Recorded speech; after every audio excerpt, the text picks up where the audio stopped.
À quoi te donnes-tu le droit? Quels sont tes freins et limitations? Quand as-tu vraiment été toi-même en public pour la dernière fois? Nous avons peur du jugement, mais nous jugeons couramment, autant nous que les autres. Que craignons-nous en réalité? Quelle est cette force qui nous rend capables de nous freiner dans nos élans? Bienvenue dans La richesse des différences, le podcast où l'on démystifie les subtilités de la vie et on s'ouvre à une réalité plus vaste en choisissant de s'ouvrir sans jugement. Chaque épisode est une invitation à revoir et créer ta propre vérité. En accédant aujourd'hui aux subtilités qui se cachent dans la différence entre se donner le droit et la liberté d'être, tu auras l'occasion de faire le choix de t'accorder enfin ta liberté pour cesser d'avoir peur. D'avoir peur de ce fameux jugement-là. Mais il y a des subtilités vraiment très, très mince entre ces deux choses-là, entre se donner le droit et la liberté d'être. Quand je me suis assise pour faire ma réflexion, pour approfondir ce sujet-là, j'ai vraiment... j'ai eu l'impression là que c'était mince comme une feuille, tellement que c'est très, très subtil, mais je me suis rendu compte que c'est ce qui a fait une grosse, grosse, grosse différence dans ma vie. Je vais te revenir là-dessus plus loin, mais on va commencer premièrement à t'amener vers comment que ça se passe quand on n'est pas dans cette différence-là, comment on peut s'égarer dans une privation de liberté d'être, juste et que on se donne le droit ou pas. Ça va faire une grosse différence dans ta vie. Fait que je t'amène comment ça se vit quand on n'est pas dans la liberté d'être. Premièrement, on a une quête d'exister à tout prix qui nous pousse vers des comportements incompréhensibles. Et quand je parle d'exister à tout prix, c'est pas pour rien que je suis en train d'écrire un livre là-dessus. On a vraiment tous besoin d'exister. On veut être vu, on veut être entendu. Et bien souvent, parce que dans notre enfance, on a attiré l'attention parfois plus quand on dérangeait que quand on était bienséant, ben c'est ce qui va faire dans bien des cas que on va avoir tendance à vouloir déranger pour attirer l'attention, pour exister, plutôt que de d'avoir des comportements sains ou qui ne dérangent pas en fin de compte. Qui sont pas agressants, je vais dire, parce que on peut déranger agréablement et on peut déranger désagréablement, mais on va dire déranger sainement. C'est souvent ce qui va nous pousser vers des comportements, j'aurais envie de dire, qui parfois nous poussent en dehors de notre système de valeurs, si on peut dire, que ce soit par le biais, autant dans l'entrepreneuriat que dans la vie de monsieur, madame, tout le monde, souvent, on va regretter des comportements parce que on voulait juste trouver le moyen d'être entendu, trouver le moyen d'être écouté, dans l'espoir d'être compris enfin, dans l'espoir de trouver notre place, d'avoir notre place après des années peut-être de débat où est-ce que on a cru tellement fort qu'on n'avait pas notre place, qu'on a cru devoir se battre pour ça. Et cette bataille-là, c'est un combat fort, ardu et hautement destructeur à l'intérieur de nous. Et à un moment donné,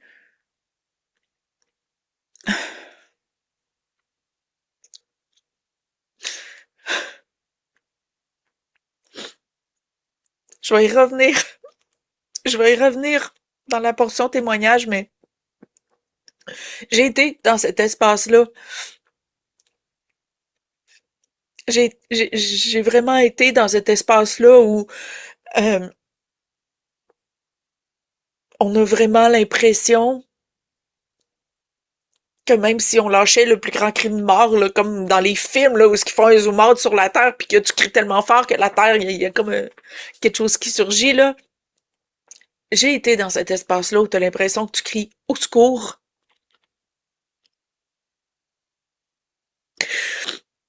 puis qu'il y a personne qui va t'entendre, et encore moins quelqu'un qui va t'écouter.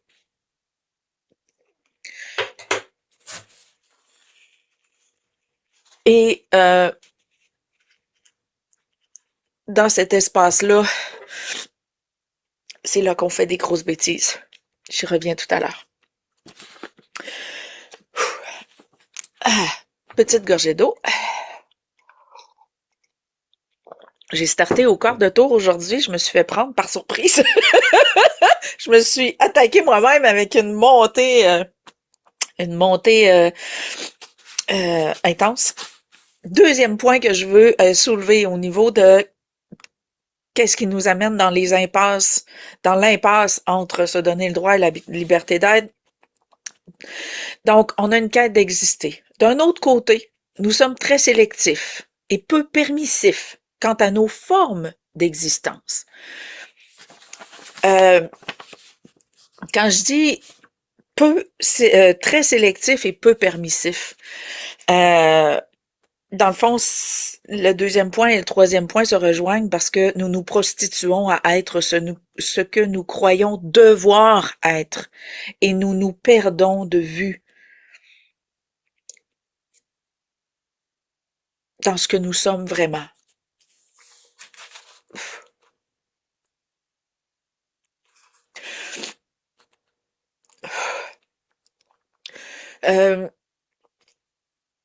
Je t'ai parlé dans plusieurs épisodes à quel point j'étais devenue une prodigieuse hypocrite pendant une bonne partie de ma vie, qui fait que je suis une amoureuse de l'authenticité depuis 10 ans et que je l'enseigne avec dévotion, pour ne pas dire acharnement. Euh, euh,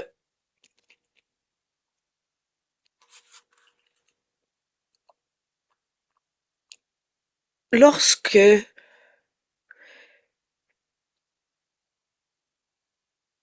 on se, on se donne à ce qu'on croit devoir être, euh, des fois c'est par choix, mais d'autres fois c'est parce qu'on c'est les seules choses qu'on croit pouvoir être. Euh, cette cette aptitude-là, cette facilité-là que la société a amenée, où est-ce que il est très peu permis d'être soi-même, qui est assez paradoxal parce que c'est quand on est nous-mêmes qu'on attire l'attention puis qu'on existe en tabarnouche parce que c'est quand on est maladroit, c'est quand on affirme une opinion qui dérange. Euh,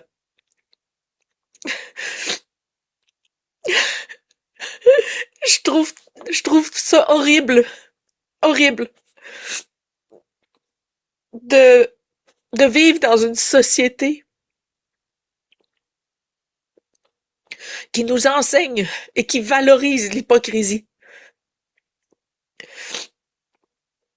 parce que c'est une prison, c'est un enfer que j'ai traversé puis que je souhaite à personne.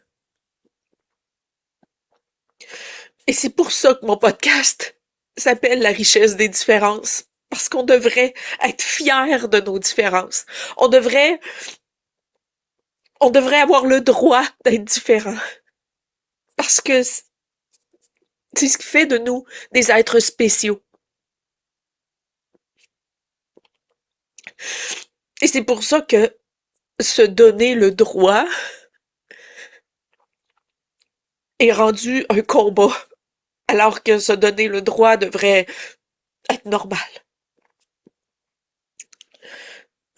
Je sais pas ce que j'ai aujourd'hui, mais c'est sûr que dans le prochain épisode, qui est la différence entre le pleur et l'émoi, tu vas comprendre.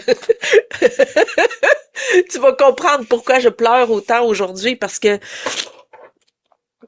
Ce que je te dis présentement, puis ce que je te transmets comme valeur, c'est c'est l'espace par lequel je me suis détruit le plus. Je me suis brisé, anéanti. Parce que je dis que on veut tous arriver à exister, à être vu et entendu.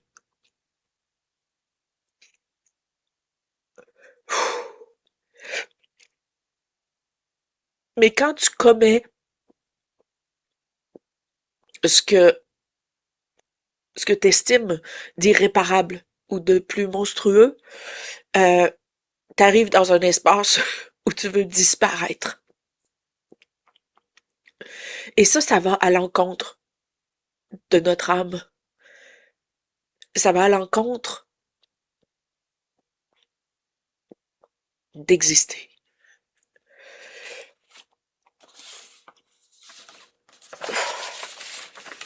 C'est très cocasse ce qui se passe, ce que je vis présentement.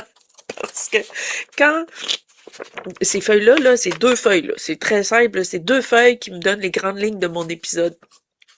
Puis, euh, quand je suis arrivée dans la portion témoignage, ma feuille était restée blanche. J'étais pas capable de savoir ce qui allait aller là. Et là, je le découvre en même temps que je tourne l'épisode.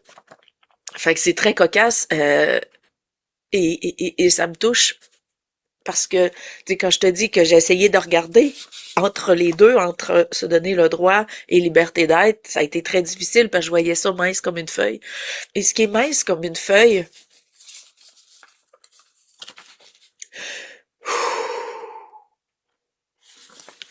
ce qui est mince comme une feuille, c'est que, puis pourquoi c'est si mince que ça? Parce que je me suis donné le droit de bien des choses.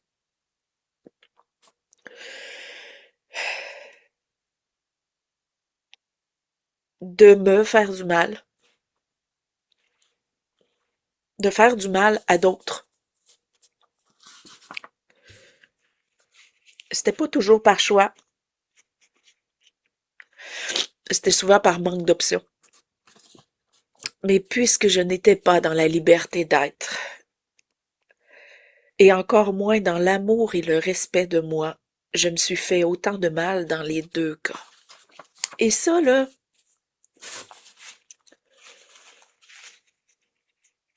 je vais te donner un exemple très concret parce que je veux vraiment que tu comprennes pourquoi ça me touche tellement. Parce que à l'époque où je croyais que j'avais aucune valeur, que mon estime de moi était à peu près à zéro, euh, j'ai fait des choses qu'aujourd'hui je me dis mon Dieu Seigneur, comment j'ai pu descendre aussi bas. Mais ce que je me souviens, c'est qu'à l'époque où je les vivais, à l'époque où j'ai posé ces gestes-là, que ce soit de l'infidélité, que ce soit de blesser, de blesser des gens que j'aime par des comportements totalement inacceptables. Euh, à l'époque où j'ai agi de la sorte, ce manque d'options-là qui faisait que je ne savais pas.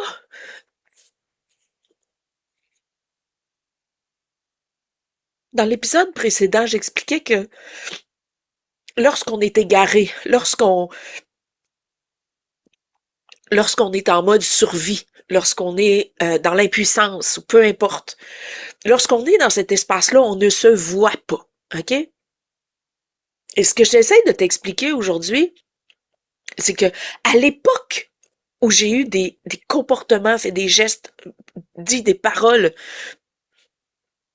impensables pour moi aujourd'hui, inconcevables,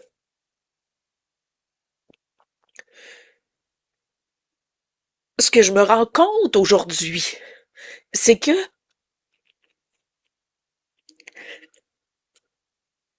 je ne savais pas, je n'avais pas appris, je ne m'étais pas entraînée et je ne savais pas que j'avais le droit de demander de l'aide.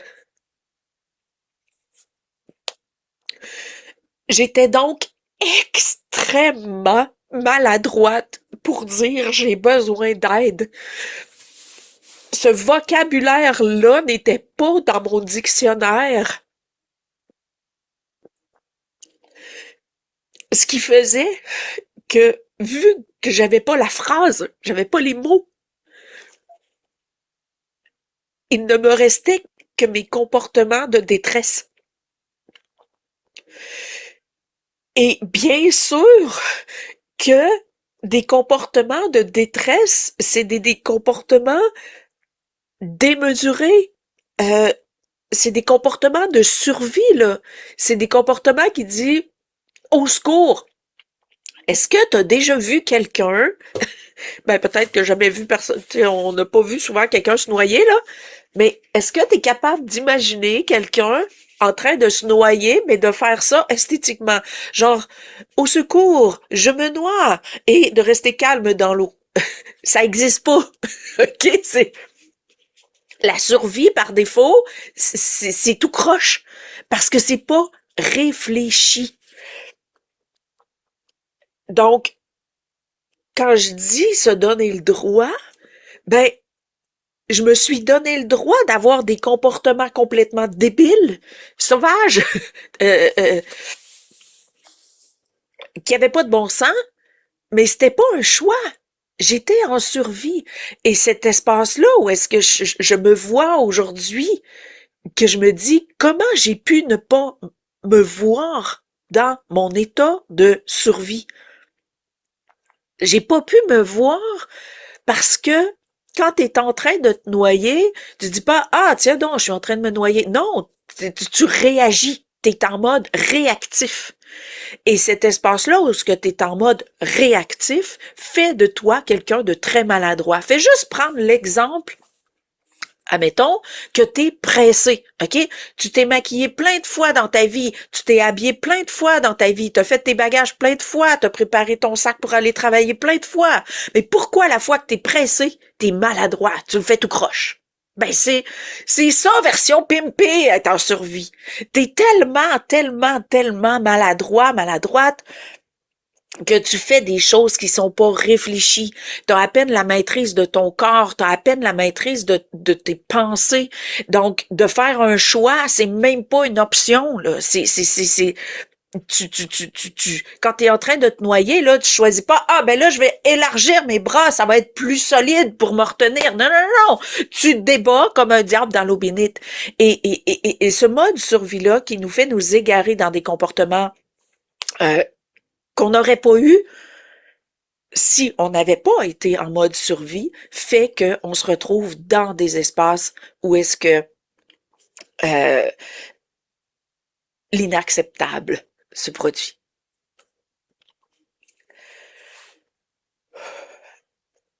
L'inacceptable, je l'ai commis. Je le raconte dans mon deuxième livre. Euh, je raconte aussi que je me suis détruite après avoir commis ça parce que euh, ça m'a pris, tu sais, ça m'a pris, l'acte s'est produit, ça m'a pris 8 ans avant de l'avouer à la personne à qui j'avais fait du mal. Et cette pendant ce 8 ans-là, je me suis tellement brisée intérieurement avec ma culpabilité puis ma honte que le 8 ans s'est terminé parce que mon corps était tellement magané. Je me suis posé des toutes sortes j'avais des symptômes physiques au niveau de mon système digestif, au niveau de mon système nerveux, j'avais des symptômes physiques, des douleurs aiguës au niveau du tronc, J'ai eu des troubles au niveau de mon système reproducteur, un kyste ovarien de 4 centimètres et demi qui a éclaté, m'a dit ça fait un splash d'acide assez intense dans un corps. Un autre kyste à l'aine. En tout cas, cette zone-là était très souillée parce que, bien sûr, ma bêtise, je l'ai faite sur le côté sexuel parce que c'était à l'époque là de... Dans le fond, c'était... Ma sexualité a vraiment été un espace... euh, comment je pourrais dire ça? Euh, Comme si j'avais pas pu assez me détruire par ma sexualité, par le biais de l'agression sexuelle, j'ai remis du crémage début trentaine, j'ai remis du crémage assez intense là-dessus. Fait que c'est ma zone de mon système reproducteur, mon bassin, tout ça là, j'ai même eu une chirurgie à froid là. Fait que ça a été l'espace, je te dirais. Ça a été à la fois mon espace d'autodestruction par excellence, mais l'espace d'auto-émancipation aussi, parce que c'est par là que j'ai touché les profondeurs de la bassesse au niveau de mes comportements. C'est là que j'ai touché le fond au niveau de ma honte, de mon jugement de moi, de ma persécution. Donc, tu sais, c'est tout par là que ça s'est fait. Fait que ça a été un processus, là. Fait que, surprends-toi pas. Oui, c'est encore par là que j'ai fait la pire bêtise que je pouvais faire. Fait que, cet espace-là a fait que pendant le 8 ans qui a suivi l'acte, j'étais vraiment dans l'autodestruction émotionnelle. Puis je me suis brisée beaucoup, beaucoup, beaucoup. Et après l'avoir dit, c'est ça qui est poche, c'est que quand après l'avoir avoué à la personne qui était concernée, parce que j'en pouvais plus de transporter ça en secret. Ça a tellement sorti tout croche parce que mon travail sur moi, mon pardon, je me l'étais pas encore accordé là. Donc j'étais encore dans l'auto-jugement puis donc je voulais juste là, tu sais, c'est comme si j'avais, je sais pas moi, j'avais la gale ou j'avais la lèpre, puis là que j'allais dire, ben si je le donne à quelqu'un d'autre, je l'aurais pu. C'était à peu près ça pour moi là que j'ai fait quand que j'ai essayé de me vider le cœur au bout de 8 ans. Donc, qu'est-ce que ça a fait? Ben, c'est qu'on a eu toutes les deux la lèpre pendant, par la suite, là, tu sais, c'était comme, et, et ça m'a pris un autre 8 ans pour me pardonner à moi ma connerie. Fait que cet espace-là, puis tout ce processus-là qui s'est fait en croyant que si je le disais, j'allais m'en défaire, ben la culpabilité, là, c'est nous qui nous l'infligeons. Puis cette cet outil-là, je te dirais, la culpabilité, là, c'est un des outils les plus destructeurs que moi j'ai expérimenté, en tout cas, euh, parce que ça nous lâche pas. Ça nous lâche pas. C'est un outil qui est beaucoup plus discret que si je m'aurais fait de l'automutilation. Mais c'est encore plus douloureux. Et c'est comme de la glu. Ça s'en va pas. Ça, ça colle. Ça nous hante à tous les jours, même quand on y pense pas, même quand on le fait pas. La culpabilité, c'est une espèce de glu qui siphonne ton énergie, qui siphonne ta capacité à te nourrir d'espoir, de joie ou de quoi que ce soit. C'est vraiment une glu là, qui écrase. Euh, Puis, tu sais, moi, en plus, c'était le lien le plus solide qui m'unissait aux gens. Là. Je sais pas si tu te souviens de l'épisode 1 où je parle de l'amour versus aimer, là, que, tu sais, quand on s'unit par un lien, ben, moi, mon lien le plus solide, c'était la culpabilité. Fait que, ben, la culpabilité, l'impuissance et la tout ce qui siphonne, là, dans le fond. Mais, tu sais, c'est moi que je siphonnais. Puis quand je dis que je me faisais du mal autant quand je faisais du mal à moi que quand je faisais du mal aux autres. Ben oui, parce que c'est la culpabilité. Quand j'étais infidèle, là, avec mes anciens chums, là, ils savaient même pas. Il n'y en a pas beaucoup qui l'ont su, là. J'étais malheureusement une bonne infidèle. Donc, parce que mon système de valeurs était à zéro. Fait que la culpabilité, là, j'étais comme, ah, ça goûte plus rien, ça pèse plus rien. J'étais rendu capable de ne plus sentir à quel point la culpabilité me faisait du mal par en dedans. J'étais rendu comme imperméable. Quand ton système de valeurs est à zéro, tu deviens comme imperméable à ces sentiments-là de culpabilité, de honte, d'impuissance, blablabla. Donc, j'étais rendu comme imperméable. J'avais réussi à me faire croire, parce que c'est là que ça se passe. Tu sais, c'est dans la tête là, que la folie s'installe. Là. Fait que j'avais réussi à me faire croire que c'était pas grave, que ça me faisait pas de mal, puis que il sait pas, ça lui fera pas de mal. Mais la culpabilité, là, la glu, là, elle coulait puis elle faisait ses dommages par en dedans. Et elle nourrissait le hamster qui disait « Tu vaux rien, t'es de la marde. » Et ça vide, ça crée un vide immense à l'intérieur. Donc cet espace-là de manque de respect de moi. On dit souvent que quelqu'un d'infidèle, il manque de respect à l'autre. C'est rien. Se manquer de respect envers soi, je suis une personne qui aime. Je suis une grande romantique. Je suis une personne qui aime aimer. Je suis une personne aimante. Donc, comment je pouvais être dans un espace où je manque de respect à quelqu'un d'autre en lui étant infidèle?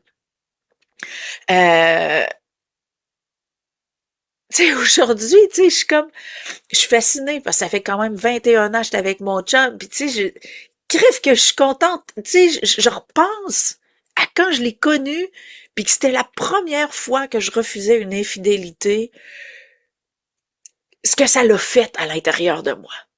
La première fois, tu sais, ça faisait peut-être, je sais pas, moi, ça faisait pas tellement longtemps, là, même peut-être 6 mois, je sais plus. Ça faisait à peu près 6 mois que j'étais avec mon chum, peut-être 4, peut-être 8, je sais pas. Mais en tout cas, ça faisait pas un an que j'étais avec mon chum. Donc, c'était pas encore du béton, mais on s'aimait, puis je voyais bien qu'il y avait quelque chose de particulier qui était pas là avant. Et j'ai eu l'occasion de dire non à une infidélité. Et c'était la première fois que je le faisais. Parce que j'avais grandi dans un milieu où l'infidélité était tellement normale que je savais même pas que c'était une question qui se posait. Fait que j'ai dit non pour la première fois, là. Je me suis sentie, là,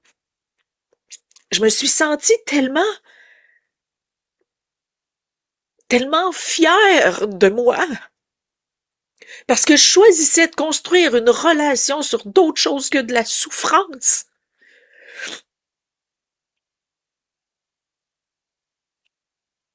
J'étais fière de moi. Je savais pas sur quoi j'étais en train, tu sais, j'étais pas consciente à ce moment-là. C'est un choix qui s'est fait, je sais même pas pourquoi ni comment. Ça s'est fait comme par magie, pouf, j'ai dit non. Et tu sais, j'ai même pas dit non pour être fière, j'ai même pas dit non par choix, c'est comme ça l'a dit non. Je sais pas qu'est-ce qui a dit non, mais il y a quelque chose qui a dit non. Probablement mon âme en avait plein le cul de que je me fasse du mal, ou je sais pas, j'ai peut-être eu un coup de main du divin, je sais pas. Mais j'ai eu l'élan de dire non, que j'ai comme senti en dedans, là, il y avait quelque chose qui disait, c'est pas une bonne idée, là. Tu sais, probablement que j'avais fait un choix de vivre d'autres choses sans être consciente que mon choix de vivre d'autres choses, de vivre une vraie relation d'amour saine, incluait la fidélité. Tu sais, j'en prends conscience en même temps que je te le raconte. C'est vraiment ça qui s'est passé. J'avais fait le choix. C'est vraiment, si je recule dans le temps, là, je me souviens, parce que mon chum, je l'ai rencontré, je rouvre une autre parenthèse. J'arrête pas les parenthèses aujourd'hui. Mon chum, je l'ai rencontré sur un site internet de rencontre. Et pourquoi j'étais sur un site internet de rencontre? Parce que je commençais à sortir de la maladie mentale. Tu sais, j'étais en train de commencer à m'en sortir, puis je me disais, ben, si je veux m'en sortir solidement de l'autodestruction, la vie de débauche et tout ça, ben si je veux m'en sortir, je dois refaire mon cercle d'amis. Fait que j'étais en train comme de laisser aller mon cercle sociale progressivement, mais pas pour me retrouver seule. Donc, je me suis dit, je vais rencontrer du monde par Internet pour faire des choses que j'aime, parce que, bon, j'aimais faire du ski, jouer au billard, écouter des films, aller au cinéma. Donc, j'avais plein d'activités que je voulais faire. Fait que je vais rencontrer du monde par Internet, du monde avec qui j'ai des affinités, pour avoir quand même des activités plus saines que de la débauche, de la beuverie, puis tout. Et c'est là que j'ai rencontré mon chum.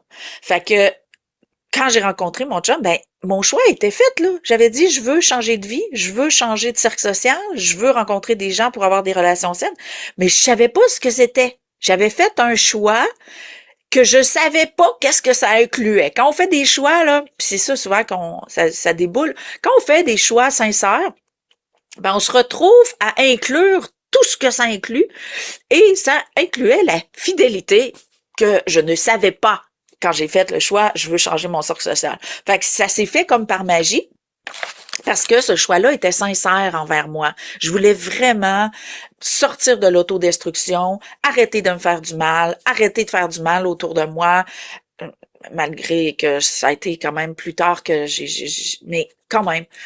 Fait que je savais pas et j'ai découvert. Fait que quand ça l'a dit non, quand j'ai refusé l'infidélité, c'est comme je me suis prouvé la sincérité de mon choix. Puis là, je te le dis en même temps que c'est vraiment ça qui s'est produit. Fait que ce plein-là qui était à l'intérieur de moi, c'est comme si j'avais fait un choix sans voir tout qu'est-ce que ça incluait. Puis là, j'étais arrivée, je me suis prouvé la sincérité de mon choix. Et ça m'a tellement, mais tellement rempli, nourri. Je me suis sentie comme gonflée, comme si je prenais une grande respiration, une grande bouffée de lumière qui m'habitait. C'est vraiment magique ce qui s'est passé. Puis c'était si fou, là. Tu sais, ça a duré une fraction de seconde. Dire non, c'est pas la mer à boire, là. Mais ça m'a tellement rempli que je me rappelle même plus ce qui s'est passé après, tellement j'étais bien, puis je me rappelle plus du reste de cette journée, soirée-là. Je me rappelle juste, j'ai dit non. Puis tout le bien que ça m'a fait. Puis c'était tellement extasique que j'ai perpétué ça. Puis aujourd'hui, ça fait 21 ans que j'étais avec cet homme-là. Puis je suis tellement contente d'avoir fait ce choix-là parce que notre relation est basée sur d'autres choses que la culpabilité, sur d'autres choses que je connaissais pas à l'époque, mais une complicité incroyable, et ça passe par la porte de la confiance. Puis c'est quelque chose que je connaissais pas parce que j'avais pas connu des amitiés durables, parce que on déménageait tellement souvent quand j'étais petite. J'avais pas connu grand chose de durable, et donc j'avais pas connu c'était quoi pouvoir faire confiance, et étant donné que je pouvais même pas avoir confiance en moi parce que je savais que j'étais une traître, que j'allais me faire du mal n'importe quand. Donc je savais pas que c'était quoi d'être de pouvoir faire confiance, mais encore plus ce qui fait bon, c'est d'être digne de confiance.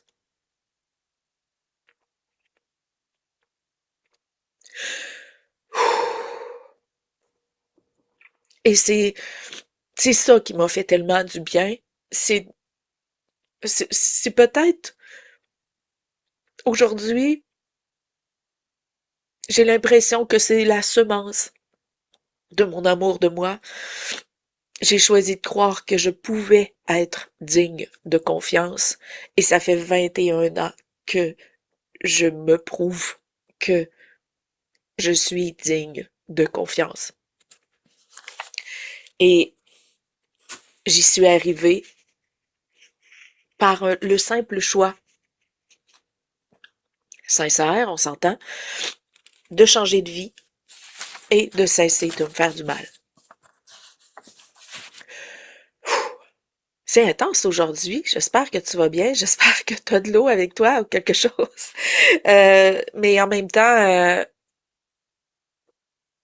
je me sens vraiment privilégiée de pouvoir partager ça avec toi, parce que souvent on fait de la culpabilité parce qu'on fait du mal aux autres, mais on voit pas derrière que c'est à nous qu'on fait du mal. Fait que si ça peut t'aider à mieux te voir, à mieux te rapprocher de toi, puis à remplacer ta culpabilité par de la proximité, comme j'ai fait, ben tant mieux. Puis c'est ce que je te souhaite vraiment. Et si t'as rien à te reprocher, ben c'est encore mieux. Mais tu pourras dire à des gens qui pourraient avoir besoin de ça, ben d'écouter cet épisode-là parce que c'est vraiment on sort de l'espace où est-ce que on se fait du mal. Alors,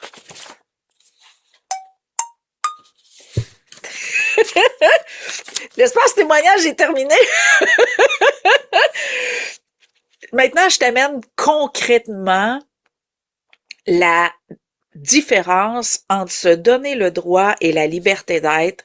J'espère que tu commences à y toucher un petit peu plus par le biais des témoignages que je t'ai livrés, parce que c'est tout là que ça se passe. OK? Se donner le droit. Se donner le droit, je définirais ça, donc ma définition, encore une fois, c'est la mienne. La différence entre se donner le droit et la liberté d'être, c'est que se donner le droit, c'est une absence de frein. OK? C'est agir en fonction d'un choix ou par manque d'options. OK? J'ai ajouté par manque d'options, là, parce que, oui, des fois, on a l'impression qu'on fait un choix quand on se donne pas le choix. OK? Mais c'est un choix pareil. OK? Fait que quand on a l'impression de pas avoir choisi, c'est souvent parce qu'on n'avait pas d'autres options, c'est par manque d'options, donc ça peut être la survie qui a fait embarquer ça. Donc, se donner le droit, ça veut dire une absence de frein, c'est agir. OK? Donc, se donner le droit de faire quoi que ce soit bien, que ce soit mal, on agit. On se donne le droit. OK? Tandis que la liberté d'être, c'est l'absence de jugement. C'est permettre à ce qui est d'être requis ou d'avoir sa place sans savoir en quoi c'est pertinent. Et là où ça se précise, c'est que c'est une forme d'amour inconditionnel. Donc, la liberté d'être, je t'amène ça dans le concret. J'ai fait une grosse bêtise, début de trentaine, là, je me souviens plus exactement. Début trentaine, genre 30, 31 dans ce coin-là. J'ai fait une grosse bêtise qui, pour moi, là, dans mon système de valeurs, si j'avais pas été dans un niveau de détresse aussi débile, dans mon système de valeurs, ça passe pas, ça se fait pas, OK? Puis aujourd'hui, aujourd'hui, ça se fait pas encore, OK? Donc, je me suis donné le droit de faire quelque chose qui sortait de mon système de valeurs. Par manque d'options. OK? Ma liberté d'être, je me la suis livrée 16 ans plus tard, lorsque je me suis reconnue dans mon besoin, je me suis reconnue dans ma détresse et je me suis accordé mon pardon d'avoir fait la connerie. Donc, la liberté d'être, ça veut dire, je me reconnais, je me vois, je m'entends et je choisis de m'aimer malgré. OK?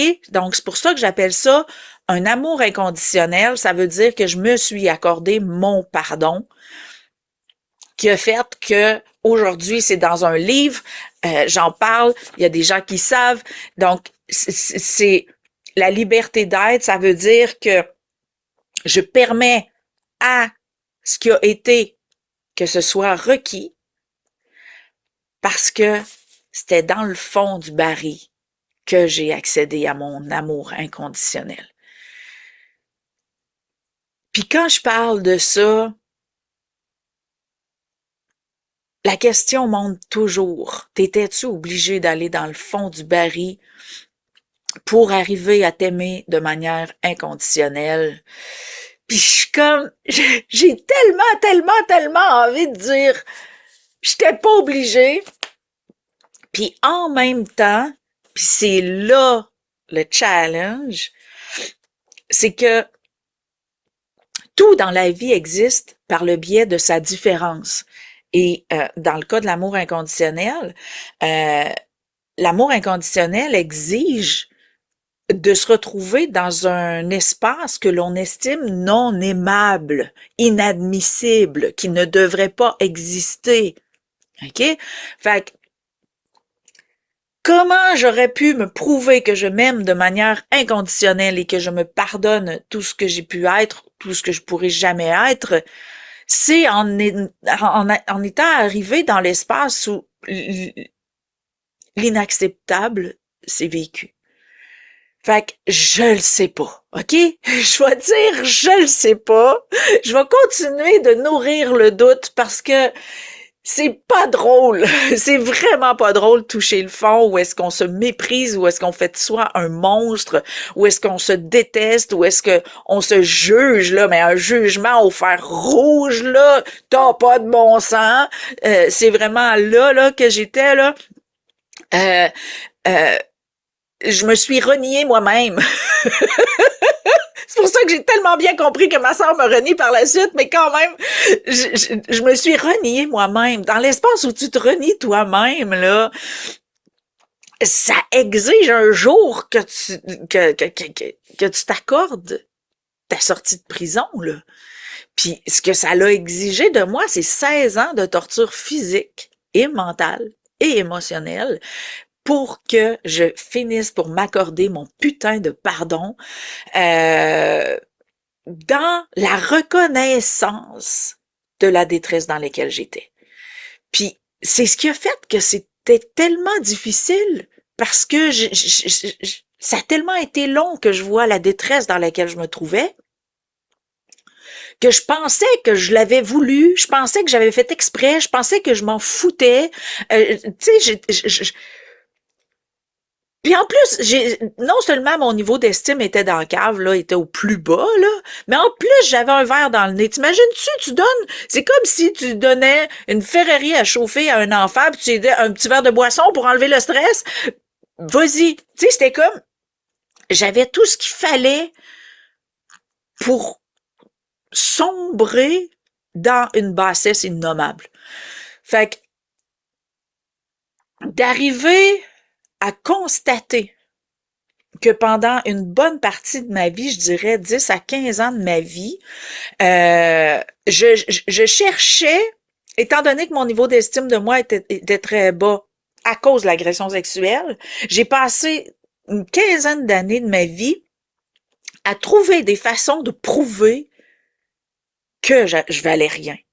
Donc, que ce soit par mes comportements, puis là, ben, quand t'as ton diagnostic de bipolaire, c'est comme si t'as un certificat de débile approuvé, là. Puis, dans ma tête, à l'époque, là, je dis pas que c'est ça, là, mais à l'époque, c'est comme ça que je l'ai vécu, là. J'avais mon certificat de débile qui a le droit de l'échapper parce qu'elle est malade mentale, là. Tu sais, je l'ai vraiment vécu comme ça à l'époque, là.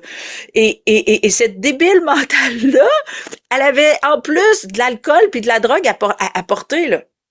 Donc, j'avais toutes les excuses du monde pour continuer à me prouver que j'étais un rebut de société.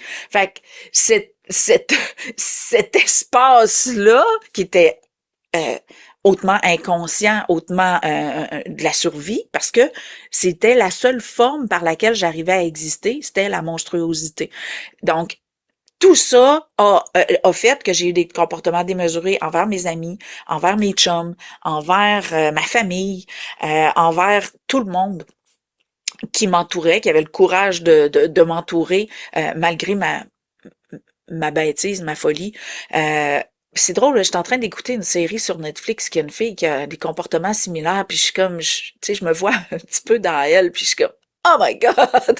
Tu sais, jusqu'où elle va aller dans sa bassesse d'autodestruction, de s'auto-traiter comme de la merde.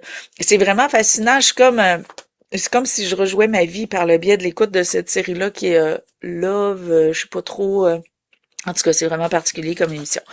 Fait que cet espace-là a été mon parcours d'apprentissage de l'amour inconditionnel. C'est ça qui est fascinant parce que L'amour inconditionnel se trouve dans les bas-fonds du manque d'amour inconditionnel. Ça voulait dire que j'émettais même pas le doute que je pouvais être aimable ou aimée ou que c'était une bonne idée que j'aille une valeur quelconque, là.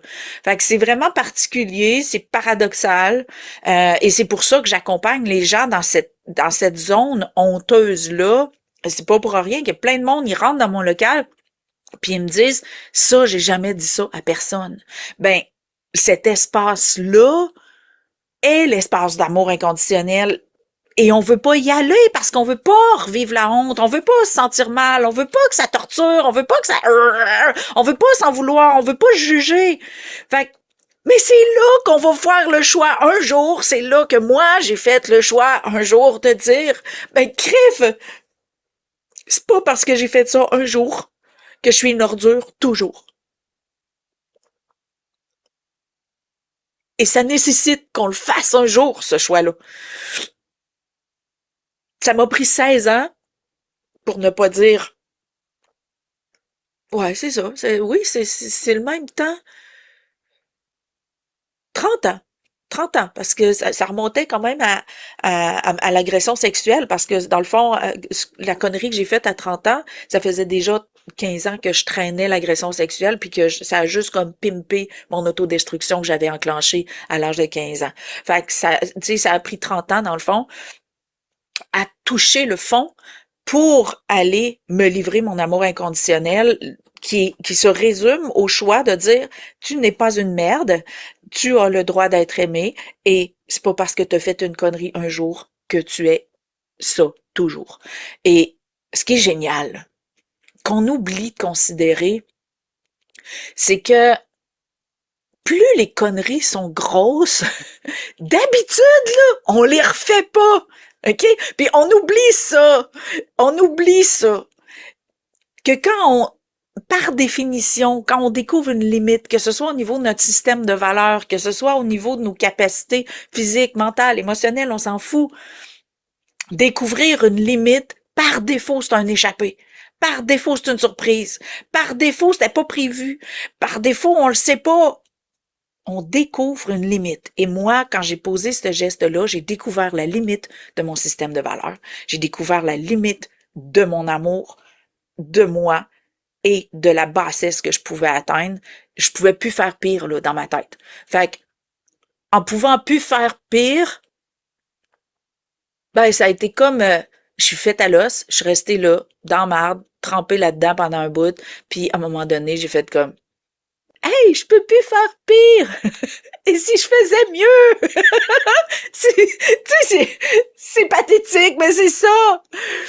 Puis, en même temps, tu sais, il y en a qui vont vivre la honte. Moi, j'ai vécu la honte dans une connerie que j'ai faite, mais il y en a pour qui faire faillite, il y en a pour qui l'infidélité, c'est la chose la plus honteuse pour eux. Tu sais, le système de valeurs est gradué différemment. On peut toucher le fond par une prise de poids démesurée. Mettons, je sais pas, moi, je me mets à manger, puis là, j'atteins un poids, je sais pas, moi, 250, 300 livres. J'atteins 300 livres, puis c'est la zone par excellence que j'arrête de m'aimer et que je touche le fond. Chacun a sa forme de fond, de tonneau à lui. Cet espace de honteux-là où est-ce qu'on se dit je serais pas capable de l'aimer sur quelqu'un d'autre et c'est encore moins acceptable pour moi. Donc, cette zone-là où on estime être non aimable peut prendre toutes sortes de formes. Donc, c'est la fréquence de la honte. C'est une fréquence à haute densité, ça veut dire crispation corporelle et densité extrême où est-ce que l'âme a envie carrément d'être éjectée, comme quand on serre quelque chose trop fort. Donc, c'est un espace extrêmement honteux où on se sent très, très, très, très, très, très petit, minable, seul, perdu, isolé. Donc, c'est tout ça là qui se vit dans l'espace honteux. Et moi, étant donné que non seulement je suis allée là, mais que je sais le trésor qu'il y a dans ce sous-sol-là de 250 000 pieds de profond, là, ben, moi, ça me fait plaisir d'accompagner des gens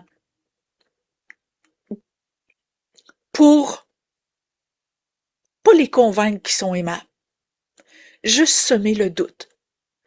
Juste semer le doute pour qu'une graine puisse germer. Parce que c'est ça qui me fascine et c'est ça qui fait que, tu sais, j'adore le one-on-one, même si j'ai mon école, ça se fait en groupe, j'adore le one-on-one parce que dans ce sous-sol-là, là, ce qui se passe, c'est magique. Ce qui se passe est tellement unique et spécifique à chaque personne que je suis tombée en amour avec l'espace des profondeurs et que je me révèle maintenant comme une spécialiste des profondeurs parce que j'aime cet espace-là où est-ce qu'on peut aller semer une graine de doute qui va pouvoir germer, puis faire comme le haricot magique, puis qu'on va pouvoir grimper dessus, s'accrocher après solidement et croire qu'on a notre place, qu'on mérite d'être aimé et qu'on n'est pas une merde. Euh, pour avoir fait le parcours, pour avoir fait le parcours, je sais à quel point on a besoin d'être accompagné dans cet espace-là, puis je me sens privilégiée d'avoir ce qu'il faut pour y aller, de pas avoir peur de ces affaires-là. Je sais pas si tu as vu le film Au-delà de nos rêves. Au-delà de nos rêves est un film extraordinaire visuellement, mais au niveau émotionnel, là, c'est wow! Et c'est ce qui se produit entre ces deux âmes-là. Les profondeurs ne se naviguent plus seules. Et c'est vraiment magique. J'ai écouté ce film-là, je sais plus combien de fois. C'est vraiment magique ce qui se produit. Puis c'est ce que j'ai le plaisir de pouvoir faire avec ma clientèle, c'est de les accompagner dans ces profondeurs-là où est-ce que s'il y a une place qu'on n'a pas envie de se sentir seul, c'est là.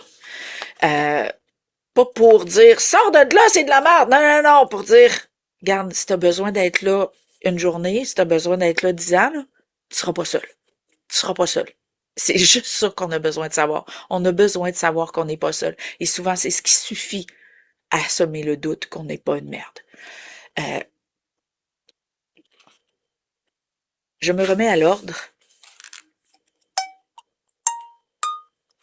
après m'être emportée dans cet espace d'amour immense que je me suis livrée un jour. Je me rappelle que c'était une journée au mois d'août. J'étais dehors, il faisait beau, c'était magnifique. Je me berçais dans ma cour, puis je contemplais comment on s'était fait un beau milieu, moi puis mon chum. Puis j'étais en train de lire un livre et ça a fait pop. Je me suis pardonnée, ça a été très intense, très... Wow, je me rassis dans cette chaise-là assez souvent. Alors, je t'amène maintenant un incitatif d'intégration. Ça veut dire quoi? Je t'invite vraiment à vivre une mini-expérience de ça. T'as coup que ça ferait pouf, que ça ferait pop toi aussi. Donc, pour arriver à faire la différence vraiment entre se donner le droit, donc ça veut dire c'est se donner le droit, c'est dans le faire et l'être, donc c'est agir. Et la liberté d'être, c'est ce qui est et faire le choix de reconnaître la légitimité de ce qui est, indépendamment de sans savoir en quoi c'est pertinent. Ça avait sa pertinence, ma connerie. Mais c'est sûr que je me suis torturée avec ça pendant 16 ans, là. C'est fou, là. OK? Donc, comment tu peux commencer à accéder à cet espace-là qui est très mince entre les deux, mais qui fait toute la différence? Investigue je peux pas. OK? Quand on peut pas faire quelque chose, ben, des fois, ça peut être une expérience sans conséquence et tu vas aller accéder à peut-être ta maladresse et tu vas avoir à te déposer l'amour sur ta maladresse. La même chose avec investigue il faut pas. Parce que les il faut pas, c'est encore une fois un espace de challenge. Si ça te fait peur d'y aller, ben qu'est-ce que tu as peur en réalité? Tu as peur du jugement, tu as peur de la persécution, tu as peur des conséquences. Donc, investigue toutes tes je peux pas ou il faut pas pour être capable de te voir qu'est-ce que tu as peur d'expérimenter pour être capable de te gérer dans ton choix, de t'aimer dans j'expérimente des nouvelles choses sainement. Et lorsque tu auras mis tes deux listes, tu peux pas, puis il faut pas, ou il faut, là, on s'entend, je t'invite à te poser la question, qui a émis la règle ou les règles et pourquoi ce serait pas permis? OK? Donc, en allant dans cet espace-là, où est-ce que tu vas te donner le droit, donc tu vas te donner le droit de faire, de dire, d'être, OK? Et tu vas constater que c'est plus la conséquence que tu as peur et dans la majorité des cas, ça va être souvent la conséquence de tu vas t'estimer non aimable ou tu vas arriver dans un espace où tu ne t'aimeras pas, soit parce que tu n'es pas capable, soit parce que tu manques de connaissances, soit tu as peur que les gens le sachent, te jugent. Tu sais, c'est tout un espace d'auto-persécution. OK? Donc, c'est vraiment là. Donc, tous ces espaces-là, où est-ce que il y a un gap entre se donner le droit, donc pouvoir agir, versus la liberté d'être, je suis capable de m'aimer, peu importe. Parce que c'est ça qui résume là l'émission, là. OK, je peux faire n'importe quoi. Je vais-tu arriver à m'aimer? Non. Bon, ben, c'est pas de la liberté d'être. OK? Donc, c'est vraiment là que ça se passe. Donc, tous ces comportements-là peuvent venir de trauma, de peur. Ça peut être du transgénérationnel. OK? Ça a des conséquences. Et souvent, on va avoir des comportements, notre système nerveux est coincé dans ces espaces-là et ça a des conséquences au niveau de nos expériences, puis on va souvent vivre des schémas répétitifs, là. Donc, si tu es dans cet espace-là, ça, c'est vraiment en consultation privée. L'école va difficilement... tu sais, on règle la bébite avant d'aller à l'école, OK? Donc, c'est vraiment, c'est en consultation que moi, je vais pouvoir aller chercher les réponses très, très, très facilement pour t'aider à sortir de là. Pourquoi très, très, très facilement? Parce que si ton point d'adhérence, là, ce qui est coincé dans ton corps au niveau de ton système nerveux est dans justement les basses fréquences les plus sombres, où est-ce qu'on n'a pas envie d'aller, ben moi, je suis capable d'y aller, qui va faire que tu n'auras pas besoin d'y aller peut-être là. OK? On va pouvoir aller dénouer sans que tu revives ou revoies. Parce qu'il y en a qui sont venus me voir, puis il y avait un schéma, mais ils se souvenaient pas de l'expérience traumatisante parce que notre cerveau a la capacité de mettre un cover là de nous cacher des expériences traumatisantes. Mais moi, je suis capable d'aller chercher le traumatisme, aller chercher les réponses, puis la clé pour sortir de là, sans que tu aies besoin d'aller jouer dans cette boîte-là. Là. Fait que ça aussi, c'est super pratique là, de pouvoir procéder comme ça. Fait que c'est vraiment, ça, c'est en consultation privée là, que je vais pouvoir t'aider avec ça. Alors, je termine avec notre super mantra du jour. Puisque je suis la seule personne à savoir pourquoi je fais ou dis des choses, je m'accorde ma liberté d'être par amour pour moi. Un petit mantra très simple, mais qui fait toute la différence. Je le répète, puisque je suis la seule personne à savoir pourquoi je fais ou je dis des choses, je m'accorde ma liberté d'être par amour pour moi. Donc, la liberté d'être, c'est l'amour inconditionnel, sans parfois savoir en quoi c'est pertinent, ce qui se dit ou ce qui se fait. Alors, je t'envoie le plus gros câlin du monde. Je te remercie de m'avoir accompagné dans cette aventure-là où j'ai retouché à des espaces profonds que j'étais contente de pouvoir partager avec toi parce que si ça peut t'aider, toi, à sortir des profondeurs, ben tant mieux. Fait que je te remercie d'avoir tenu bon à cet épisode-là, haut en émotion, et je t'envoie le plus beau câlin du monde. Je t'invite vraiment à partager. C'est un épisode précieux de proximité, d'amour de soi. Fait que je te remercie pour tes petits pouces, je te remercie pour tes commentaires à l'avance et je te remercie infiniment pour ton partage. Je te souhaite une excellente journée. On se voit la semaine prochaine. On se parle, on s'entend. Je sais pas trop quoi utiliser parce qu'il y en a qui écoutent en audio, là. Mais tu vas avoir la chance de me réentendre. La semaine prochaine avec l'épisode sur le pleur versus l'émoi. Donc, je vais vraiment démystifier les subtilités qu'il y a autour de ça. Qu'est-ce qui fait que justement, je retiens plus jamais aucun pleur parce que les émois sont si précieux. C'est ce que tu vas pouvoir découvrir la semaine prochaine. Je te souhaite une belle semaine et je t'envoie un gros câlin. Bye bye.